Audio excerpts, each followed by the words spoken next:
मेरा नाम नकेश है। मेरा संबंध हरियाणा के एक छोटे मगर खुशहाल कस्बे शिवपुर से है। हमारे इलाके में हमारे खानदान का बहुत बद्धा नाम और असर था। मेरे पिताजी विनोद अपने इलाके के सिर्फ पंडित ही नहीं, बल्कि एक बेहद सियाना पुरुष, समझदार और दानामंद व्यक्ति भी थे। उनकी बुद्धिमत्ता और निष्पक्षता, गैर जानिबदारी की वजह से उन्हें खानदान और कस्बे में एक समान आदर प्राप्त था। उनके हर फैसले में सिर्फ अक्ल ही नहीं, बल्कि सबकी भलाई का जज्बा भी शामिल होता था।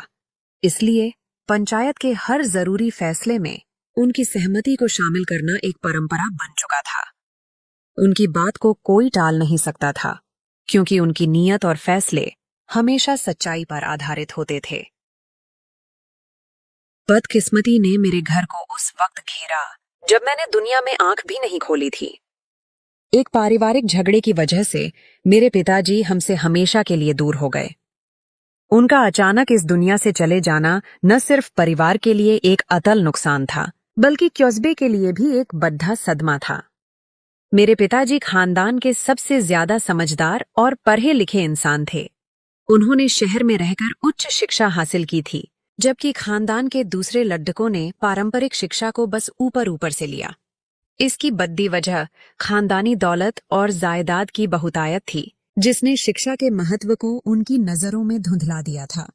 किसी को महसूस ही नहीं होता था कि जमीनें और कारोबार संभालने के लिए किताबों की जरूरत है।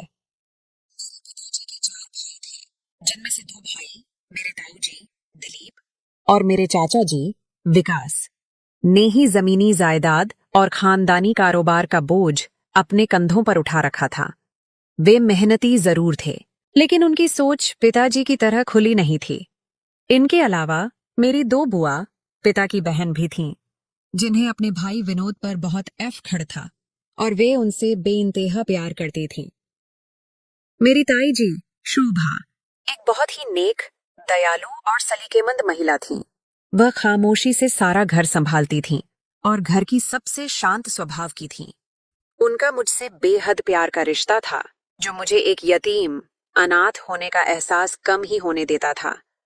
वह मेरी सगी माँ की तरह थीं और उनके प्यार ने मुझे खानदान का एक अटूट हिस्सा बनाया। उनके 2 बच्चे थे, बेटी राधिका और बेटा सूरज। सूरज भाई हमेशा एक बड़े भाई की तरह मेरा ख्याल रखते थे और एक तरह से मेरे साथ खड़े नजर आते थे। लेकिन उनकी बेटी राधिका का बर्ताव बिल्कुल अलग था। राधिका को हमेशा ही मुझसे एक अनजानी दुश्मनी रही। उसकी इस नफरत की जड़ें शायद इस ख्याल में थीं कि वह मुझे खानदान का असली हिस्सा नहीं समझती थी, या हो सकता है कि वह खानदान की बढ़ती हुई दौलत और जायदाद में मेरा हिस्सा बर्दाश्त नहीं कर पाती थी। वह एक तरह से मेरी मौजूदगी को अपने पैतृक अधिकार पर एक बोझ समझती थी। शहर और गांव की दूरी और एक प्यारा रिश्ता। मेरे पिताजी विनोद की ज्यादातर जिंदगी शहर में ही गुजरी थी, जहां वह पढ़ाई और बाद में अपने दूसरे कामों की वजह से रहते थे। गांव वह सिर्फ कभी कभी ही आते थे। उनके भाइयों को भी यही पसंद था कि वह गांव के मामलों से दूर रहें, ताकि वह सब कुछ खुद ही संभाल सकें। खानदानी मामलों पर उनका पूरा नियंत्रण कायम रहे। अगर कभी पिताजी आकर किसी मामले में दखल देते या अपनी राय देते, तो मेरे चाचा जी विकास फौरन उन्हें यह कहकर खामोश करवा देते कि विनोद, आपको यहाँ के रहन सहन और रिवाजों का इल्म नहीं है। यह गांव है, शहर नहीं। उनका यह जुमला साफ तौर पर यह बताता था कि वह मेरे पिताजी का उनके मामलों में अधिकार जमाना या दखल देना बिल्कुल पसंद नहीं करते थे। उन्हें पिताजी की बुद्धिमत्ता से भी कहीं न कहीं ईर्ष्या, जलन महसूस होती थी। पिताजी ने भी उनकी इस नाराजगी को महसूस किया और खामोशी से किनारा कर लिया। वह महीनों बाद आते, वह भी सिर्फ दादाजी और अपनी बुआ से मिलने के लिए, जो उन पर बहुत ज्यादा प्यार लुटाती थीं, या फिर वह अपनी भाभी शोभा से मिलते, जिन्हें वह अपनी माँ जैसा दर्जा देते थे। यह रिश्ता खून के रिश्तों से भी ज्यादा गहरा था। एक गर्मियों के मौसम में जब पिताजी गांव आए, तो मेरी ताई जी शोभा ने एक मुस्कुराते हुए शिकवे के अंदाज में पिताजी से कहा, विनोद, अब सारा घर मुझ पर छोड़ डाच रखा है। कुछ जिम्मेदारी बांटो। अपनी जीवन साथी के साथ ताई जी के चेहरे पर एक हल्की सी शरारत थी, जैसे वह विनोद को शादी के लिए मना रही हो। पिताजी ने हंसकर जवाब दिया, ताई जी, अगर आपको आप जैसी कोई मिल जाती है तो ले आए, वह मेरी फोटोकॉपी होगी। पिताजी को अपनी भाभी शोभा बिल्कुल अपनी माँ जैसी लगती थी, इसीलिए वह हर बात खुलकर कर लेते थे।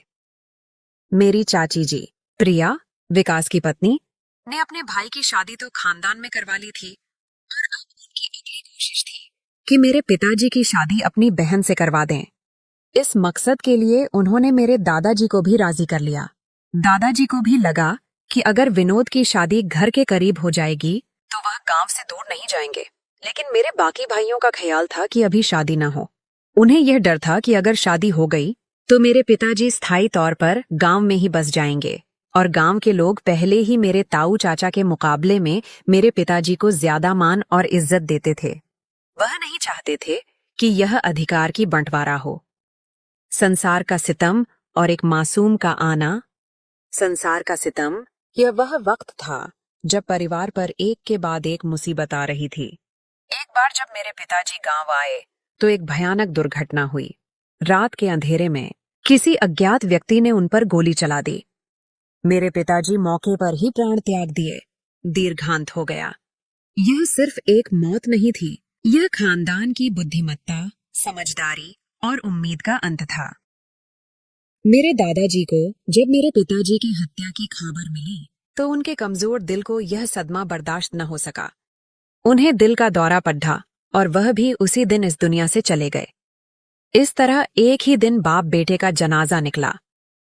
परिवार पर एक बहुत बद्धा पहाड़ टूट पड़ा।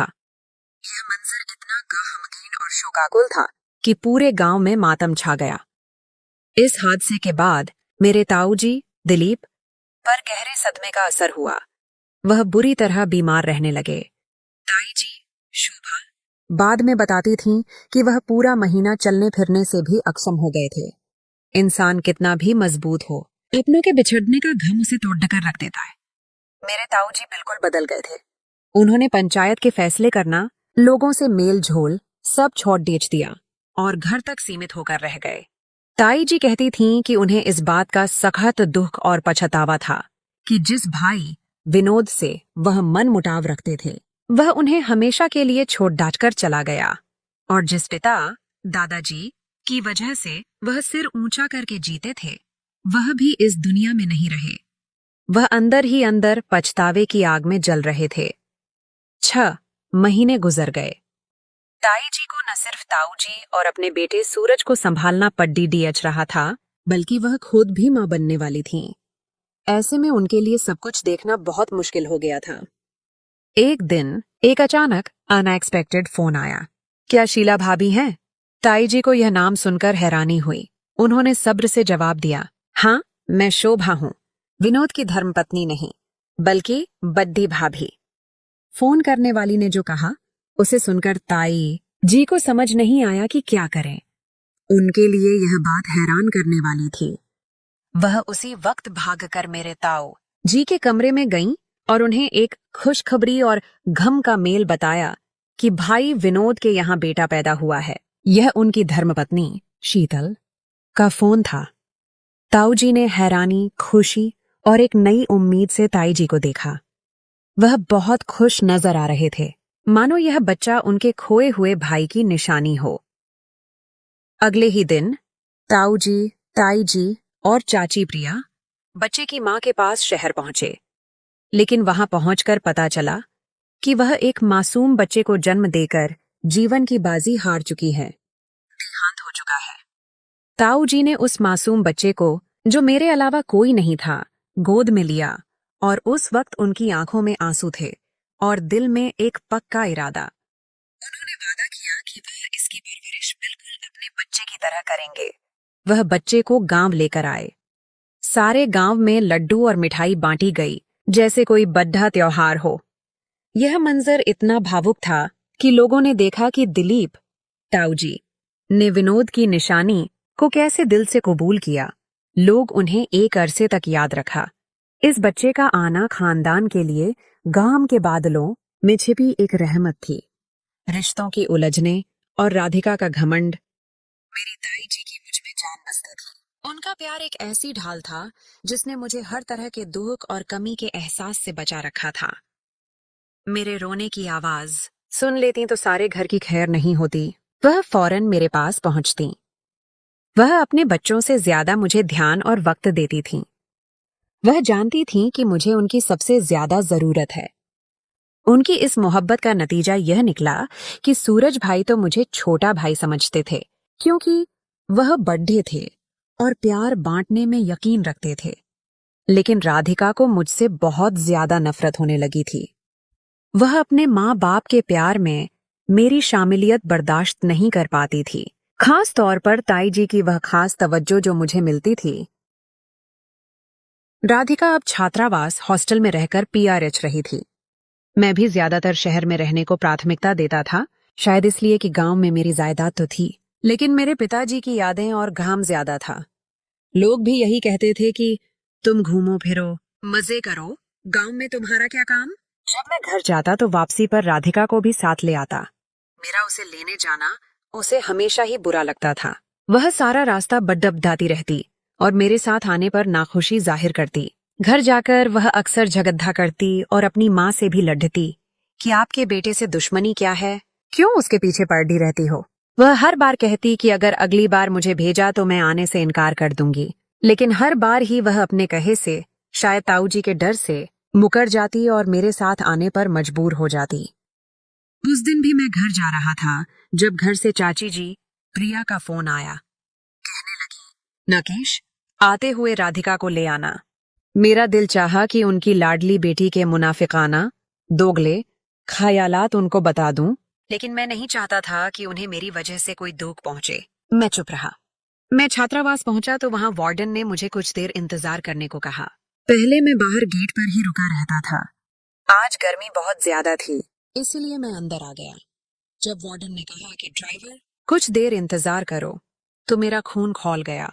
मेरा सारा ध्यान चाचा जी के आदर इज्जत पर चला गया। मैंने गाड़ी रोकी, कुछ देर खुद को शांत किया और बेशर्मी से अंदर चला गया। राधिका वहीं खड़ी थी, जैसे उसे यकीन था कि मैं वापस आऊंगा। उसके चेहरे पर एक घमंड की मुस्कुराहट थी। घर आए तो उसने चाची जी से मेरी शिकायतों का पुलिंदा खोल दिया। उसने हर छोटी बात को बद्धा बनाकर पेश किया। आखिर में उसने वह बात कही जो मेरी जिंदगी का सबसे बद्धा सवालिया निशान थी। उसने कहा, क्या रिश्तेदारी? क्या किसी औरत ने आपसे कहा कि यह चाचा विनोद का बेटा है और आपने मान लिया? क्या पता वह औरत झूठी हो। मुझे तो यह कोई खानदानी व्यक्ति लगता ही नहीं। मैं अंदर आ रहा था, लेकिन मुझे लगा मैं तो कहीं का भी नहीं रहा। मेरी तो हंसती ही सवालिया निशान बन गई थी। मैं विनोद का बेटा हूं या नहीं, ये सवाल मुझे अंदर से तोड़ी ढच गया। चाची जी ने राधिका को जोरदार थप्पड़ दियाच मारा और अब उसे सुना रही थी कि तुम एक जाहिल और बददिमाग लड्ढाचकी हो, जिसे वक्त के अलावा कोई नहीं सिखा सकता। चाची जी का यह कार्य मेरी आंखों में आंसू ले आया। मुझे इन लोगों से बहुत प्यार था और आज भी बहुत प्यार आया। शुक्र है कोई तो था जिसे मैं प्रिय था। लेकिन किसे पता था कि मुझ पर उंगली उठाने वाली यह राधिका जब हकीकत खोलेगी तो यह भी वहीं खड़िद्दी होगी। साये की तरह और बिगड़े हुए बेटे में जितने दिन गांव वान में रहा, ताऊ जी मुझे हर जगह साथ साथ रखते। वह मुझे जमीनों के मामले, कारोबार की जानकारियां और पंचायत के आदब सिखाते थे। मैं भी उनके साथ साये की तरह रहा, उनका हर काम करने को तैयार रहता। वह मेरी पढ़ाई से ज्यादा मेरी व्यावहारिक बुद्धिमत्ता और आज्ञाकारिता पर इफ्तिखार करते थे। जब हम घर आए तो पता चला कि राधिका लड्डेचके के साथ अकेली चली गई है। ये खबर सुनकर ताऊ जी बहुत गुस्से में थे। उनकी पेशानी पर गुस्से की लकीरें साफ नजर आ रही थी। उन्होंने अपनी भाभी चाची प्रिया से कहा, उसे वापस बुलाओ, बहुत पढ़ाई हो गई। क्या शिक्षा इसलिए है कि यह बागी हो जाए? इसे यह भी एहसास नहीं कि हमारे घर की बेटियां अकेली बाहर नहीं जाती। उनके लिए यह इज्जत का मामला था। उन्होंने मुझसे कहा, फौरन जाओ उसे वापस लाओ। मैंने उनकी तरफ देखा जो बहुत परेशान थे। मैंने कहा, ड्राइवर को फोन करते हैं, वह ले आएगा। जब ड्राइवर को फोन किया तो उसने कहा कि मैं छोड़ ढाल कर वापस आ रहा हूँ, अगर कहें तो वापस चला जाऊं। मैंने ताऊ जी से कहा कि इस दफा जाने दें, अगली बार ऐसा करेगी तो देख लेंगे। लेकिन ताऊ जी को लग रहा था कि जो लड्डच बिना बताए घर से छात्रावास के लिए निकल गई, वह कल को बड्ढे बड्ढे फैसले भी खुद ही कर लेगी। वह बहुत गुस्से में थे और उनके गुस्से की बुनियादी वजह खानदान की इज्जत थी। वक्त ऐसे ही गुजर गया, लेकिन मेरे और राधिका के मतभेद वैसे ही रहे। इस दौरान मैंने अपने माता पिता के रिश्ते की पहचान, प्रमाण ढूंढने की बहुत कोशिश की, लेकिन हर बार ही मायूस हुआ। कोई सबूत नहीं मिल रहा था और मेरे अस्तित्व पर राधिका की उंगली का निशान एक न खत्म होने वाला जख्म था। पढ़ाई से दिलचस्पी नहीं थी, इसलिए ज्यादा पाठ लिख न सका। एक तो ताऊ लोगों के प्यार ने बिगाड़ कर रख दिया था, जो कहते थे क्या जरूरत है ज्यादा पढ़ने की, दफा करो, अपनी जमीनें संभालो। राधिका भी बीए के बाद घर पर ही थी। ताऊ जी ने उसे आगे पढ़ने की इजाजत नहीं दी। वह उसके बागी बर्ताव से बहुत परेशान थे। शादी का हंगामा और दराज का डिब्बा तो खाट शादी का हंगामा, ये वह मौका था जब खानदान को एक साथ खुशी का इजहार करना था। ताऊ जी की बड्डी बेटी सूरज की बहन की शादी के लिए ताऊ जी ने मेरी बुआ के बेटे को पसंद किया था और कुछ दिनों में उनकी शादी थी। सारे घर में चहल पहल और रौनक थी। बहुत अरसे बाद इस घर में खुशी का माहौल देखने को मिला था। मुझे आते हुए देर हो गई थी, जिस पर ताऊ जी ने मुझे हल्की सी डांट लगाई। ताऊ जी ने मुझसे कहा कि कुछ दिन अगर यहाँ आ जाओ तो कुछ नहीं होगा। मैंने हंसते हुए कहा कि यह तो लड़कियों जैसे काम है, भला तेल लगाना, मेहंदी लगाना, इनमें मेरा क्या काम? बाकी सारे इंतजाम मैं और सूरज कर चुके हैं, आप फिक्र न करें। उसी वक्त एक बच्चा आया और कहा कि बाहर कोई आपको बुला रहा है। मैं गेट पर आया तो चौकीदार ने बताया कि एक औरत ही यह डिब्बा दे गई है और चली गई है। वह औरत कौन थी? मैंने उस डिब्बे को उलट पलट कर देखा। मैंने अपने कमरे में आकर देखने के लिए खोला ही था जब बाहर किसी ने मुझे आवाज दी। मैं उसे फिर देखने का सोचकर दराज में रख दिया और बाहर आ गया। बारात वाले दिन घर में एक हलचल मची हुई थी। राधिका ने अपना लहंगा जला लिया था और अब मातम मनाया जा रहा था। चाची जी ने कहा कुछ और पहन लो, लेकिन उसे अपने लहंगे जैसा ही लहंगा चाहिए था। कुछ देर में बारात को निकलना था, लेकिन उसने अलग ही मसला खड़ा कर रखा था। जब चाची जी मेरे पास आईं और कहा कि नकेश बेटा, तुम ऐसा करो, राधिका को लेकर बाजार चले जाओ और ऐसा ही लहंगा दिला दो, नहीं तो यह ऐसे ही रोती रहेगी। हम लोग विवाह हॉल, मैरिज हॉल पहुंचते हैं, तुम इसे वहीं ले आना। मैं चाची जी को अब क्या कहता। वैसे भी मुझे कभी कभी लगता था कि राधिका को सर पर चढ़ाने में इन सब का ही हाथ था। वह बहुत ज्यादा घमंडी हो चुकी थी। उसे मैं जाहिल लगता था और खुद को बहुत ज्यादा पढ़ा लिखा समझती थी। बहुत घूमने के बाद भी वह वैसा लहंगा नहीं मिल रहा था और राधिका का मुंह लटका हुआ था। मैं एक तरफ फोन पर अपने दोस्त से बातें कर रहा था जब राधिका ने मेरा फोन लिया और बंद कर दिया। कहने लगी, वहां शादी की रस्में हो जाएंगी, तुम यहाँ फोन पर लगे रहो। मैंने कहा, यह सब मेरी वजह से नहीं हो रहा, तुम कुछ ख्याल कर लेती। इकलौते भाई की शादी है और तुम यहाँ खुद भी परेशान हो रही हो और मुझे भी कर रही हो। अचानक उसकी नजर सामने डिस्प्ले पर पड़ गई और उसने कहा कि हो गया मसला हल, और मैंने शुक्र किया कि मजीद परेशानी से बच गए। उसे विवाह हॉल छोड़कर मैंने चैन की सांस ली। ये लड़की एक मुसीबत थी जो जब तक मेरे सामने रहती मुझे लगता मेरे सर पर किसी ने बोझ लाद दिया है। उसे मुझसे जितनी नफरत थी, मुझे उससे 2 गुना ज्यादा नफरत थी। परीक्षा का दौर और अचानक बदलाव। शादी के हंगामे के बाद जिंदगी फिर से सामान्य हो गई। मैं एक काम के सिलसिले में जयपुर में था, जहां मैंने अपना एक नया प्रोजेक्ट शुरू किया था। जब सूरज ने मुझसे कहा कि वह भी जयपुर आ रहे हैं अपनी नई नवेली पत्नी के साथ और मैं जयपुर वाले घर के मामलों को कुछ देर देखूं, मैंने घर फोन किया, चौकीदार को कुछ निर्देश दिए और काम से फारिग होकर जब घर पहुंचा तो पता चला कि वह आ गए हैं। साथ राधिका भी थी। मैं हैरान था इस लड़की की अक्ल पर। इसे यह तक ख्याल न आया कि शादीशुदा जोधा तो सैर व तफरीह के लिए निकला था। वह क्यों कबाब में हड्डी का रोल अदा कर रही थी। मैंने दिल ही दिल में उसे बहुत सुनाया और यह बात चाची जी से की तो कहने लगी कि मैंने उसे रोका था, लेकिन भगवान जाने इसे कब अक्ल आएगी। राधिका की लापरवाही ने सबको परेशान कर रखा था। मुझे दूसरे दिन वापस जाना था और मैं जा रहा था ताकि सूरज मेरी वजह से अपना प्रोग्राम खराब न करे। जैसे ही निकलने लगा, राधिका ने कहा, रुको, बात सुनो। उसका अंदाज ऐसे होता था जैसे नौकर को आवाज दे रही हो। मैंने पलट कर देखा और कहा, कहने लगी, मैं सोच रही हूँ मैंने गलत कर दिया यहाँ आकर। अगर तुम जा रहे हो तो मुझे भी ले चलो। मेरी हंसी नहीं रुक रही थी। वह अब कमर पर दोनों हाथ रखे घूर के मुझे देख रही थी। मैंने कहा, बहुत जल्दी ख्याल नहीं आ गया आपको? वह पैर पटकती हुई अपना बैग उठा लाई। हम लोगों ने घर वालों को संदेश मैसेज किया कि हम जा रहे हैं और घर के लिए निकल आए। यह लडिज की ऐसी भावनात्मक थी कि हर वक्त नाक पर गुस्सा और घमंड रहता। लेकिन उस वक्त मुझे भी नहीं पता था कि आने वाला वक्त क्या मुद्दा देगा। कुर्बानी और एक मजबूर बंधन, स्तन परीक्षा का दौर खानदान को मजीद दबाव में लाने वाला था। एक दिन छोटी चाची जी, राजेश की पत्नी, आई और पता नहीं ताऊ जी से क्या कहा कि जाने के बाद ताऊ जी परेशान ही रहे। मैंने ताऊ जी से पूछा, क्या बात है? ताऊ जी ने मुझे कुछ नहीं बताया। वह अंदर ही अंदर कोई बड़ी उलझन का शिकार थे। एक दिन मैं रात को घर वापस आया तो मेरी छोटी कजन का फोन आया। मैं हैरान था क्योंकि इससे पहले कभी हमारी बात नहीं हुई थी। कहने लगी, मैं इंतजार करती रही कि तुम फोन करोगे। मैंने कहा, अब ऐसा क्या हो गया जो मुझ पर फर्ज हो गया था कि मैं तुम्हें फोन करता? तो कहने लगी, अपनी ताई जी से पूछें, फोन कट गया था। मैं हैरानी से फोन देख रहा था। जब सब होते हुए ताई जी से मुझे जो पता चला वह मेरे लिए बहुत हैरान करने वाला था। छोटी चाची जी का बेटा कुणाल मेरी कजन प्राणति से शादी करना चाहता था और ताई जी जानती थीं कि वह लड़डच की बहुत बदजुबान और फैशनेबल है और मुझे ऐसी लाडकियों से बहुत चिढ़ थी।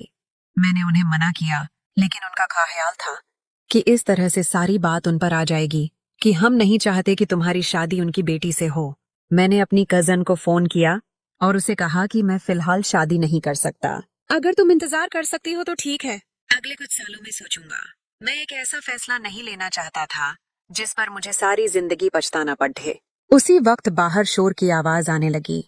मैंने फोन बंद किया। बाहर आया तो चाची जी, प्रिया, बेहोश जमीन पर पड़ी ढी थी। मैंने भागकर उन्हें संभाला। तभी एक नौकर ने बताया कि राधिका को किसी ने अपहरण कर लिया है। वह अपनी सहेली के घर गई थी और वापसी पर उसे अगवा कर लिया गया। चाची जी को अस्पताल पहुंचाकर मैं और सूरज भाई पुलिस की मदद से राधिका को ढूंढ रहे थे, लेकिन कहीं पता नहीं चल रहा था।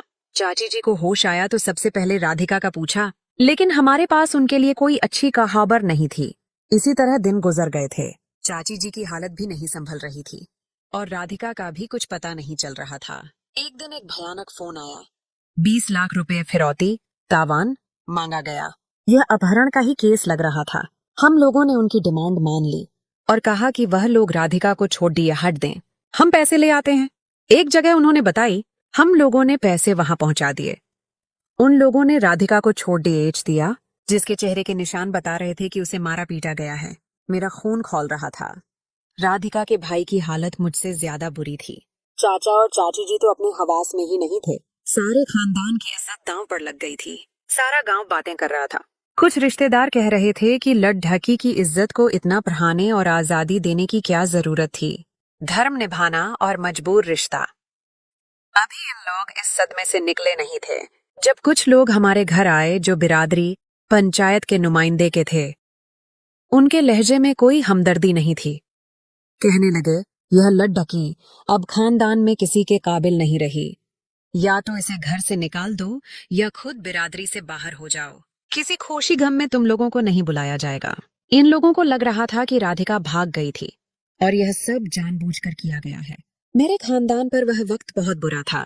मैं एक यतीम लावारिस लड्डिच का था, लेकिन मेरे बाप के भाइयों ने मुझे अपने बेटे से कम नहीं समझा था।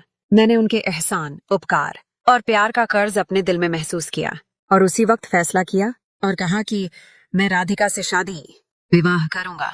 सबके मुंह खुले के खुले रह गए। मेरी छोटी चाची जी, जो मुझे समझाने के लिए आगे बढ़ी और कहा कि तुम ऐसा कैसे कर सकते हो। मैंने कहा, आप चाचा जी को जलील करने आ गई इन लोगों के साथ, लेकिन मैं ये नहीं सह सकता कि एहसान भुला दिए जाए। मैं चाचा जी को अकेला नहीं छोड़ूंगा। चाचा जी बिरादरी से बाहर नहीं होंगे। मुझे करें बाहर, क्योंकि मैं राधिका से शादी कर रहा हूँ और यह मेरा आखिरी फैसला है। मैंने खानदान की इज्जत बचाने के लिए राधिका से शादी विवाह कर लिया, लेकिन ताऊ जी ने कहा कि वह खानदान की वजह से अपनी औलाद को घर से नहीं निकाल सकते। कहते हैं ना, लोग तमाशा देखते हैं और फिर भूल जाते हैं, लेकिन जिनका तमाशा बना दिया जाए वह सारी उम्र नहीं भूलते। राधिका तो अब मुझसे बात भी नहीं करती थी, बल्कि मैं जब घर आता तो वह सामने भी न आती। मैंने भी खुद को कारोबार और काम में व्यस्त कर लिया। चाची जी मुझे वक्तन फवक्तन समझाती रहती थीं कि बेटा, अब तुम दोनों पति पत्नी मियाँ बीवी हो। यूं अलग कमरों में रहना और एक दूसरे से अनजाने रहना यह ठीक नहीं। जो भी मतभेद हैं दूर कर लो। इस वक्त अगर तुम मुश्किल दौर से गुजर रहे हो तो वह भी कम तकलीफ में नहीं है। लेकिन मैं जब भी राधिका के बारे में सोचता, मुझे उसका मेरे माता पिता से और मुझसे नफरत का बर्ताव याद आता। यह रिश्ता भी सिर्फ पिता के खानदान की वजह से ही जोड़ा था, और फिर वह मुझे इस काबिल भी कहाँ समझती थी कि शौहर का दर्जा देती। वह तो मुझे जाहिल और गंवार कहती थी। मैं खुद इस रिश्ते को उसके लिए कैद नहीं बनाना चाहता था। दराज का राज और रिश्तों की जीत। दराज का राज, यह वह पल था जो हमारे टूटे हुए रिश्ते को एक नई दिशा देने वाला था। लेकिन हालात कुछ ऐसे हो गए थे कि मुझे अपना बर्ताव बदलना पड़ा। राधिका के पिता ताऊ जी की तबीयत ठीक नहीं रहती थी और मैं उन्हें परेशान नहीं करना चाहता था। मैंने अब राधिका से अपने छोटे छोटे काम कहने शुरू कर दिए। मैंने कोशिश की कि हमारी बातचीत हो। पता नहीं मजबूरी में या सिर्फ अपने माता पिता को दिखाने के लिए वह भी मुझसे बात करने लगी थी। हम दोनों ने अपने रिश्ते को सिर्फ बड्ढों की खुशी के लिए और राधिका के माता पिता को संतुष्ट करने के लिए वक्त देने का सोचा। यह हमारे कठिन प्रयास से भरी मुजाहिदाना मोहब्बत की पहली सीढ़ी थी। एक दिन राधिका ने मुझसे माफी मांगी। उसकी आंखों में सच्ची शर्मिंदगी, नदामत थी। उसने कहा कि वह इतना कुछ कहती रही मेरे बारे में और खुद को बहुत महान समझती थी। मेरे घमंड ने मुझे तबाही के दिन दिखाए। अगर मैं आपका साथ न देती तो मैं कहीं की न रहती। मेरे माता पिता क्या करते? इसी दौरान उसने मुझे कहा कि यह डिब्बा कमरे की सफाई के दौरान दराज से मिला है, वही डिब्बा जो मैंने शादी से पहले रखा था। डिब्बे में जो कुछ था वह मेरी जिंदगी बदलने वाला था। यह डिब्बा जिसमें तुम्हारे माता पिता का शादी का प्रमाण पत्र, सर्टिफिकेट है, जिसे तुम्हारी माँ की बहन ने तुम्हारे लिए भेजा है। मैंने जल्दी से डिब्बा खोला जिसमें शादी का पंजीकरण नाम, मैरिज सर्टिफिकेट था। मुझे ठोस सबूत मिल गया था कि मैं विनोद की औलाद हूँ।